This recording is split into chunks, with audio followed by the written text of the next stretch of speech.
عظما تو روزه اول عیدش تا دلتون بخواد از اوضاع فضای مجازی نالید و گفت فضای مجازی وله. متاسفانه فضای مجازی کشور ما هم که اون رعایت‌های لازم با وجود این همه تأکیدی که من کردم صورت نمیگیره و در یک جهاتی وله واقعا که بایستی اون کسانی که مسئول هستن حواسشون باشه.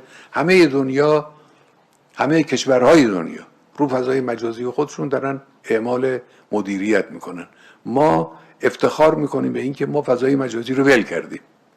این افتخار نداره. عظما در حالی میگه فضای مجازی وله که دبیر شورای عالی فضای مجازی همین رژیم 1 ماه پیش گفته بود اینترنت ایران یکی از فیلتر شده ترین اینترنت ها در جهانه. اینترنت ایران شاید جزو فیلتر شده ترین اینترنت ها در جهان هست.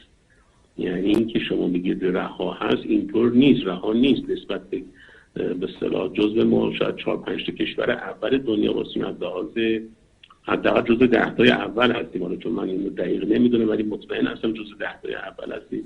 از لحاظ صیانت، این که به هر حال هم از لحاظ اجتماعی هم فرهنگی هم به اصطلاح اخلاقی سعی شده که اینترنت فیلتر شده ای باشه.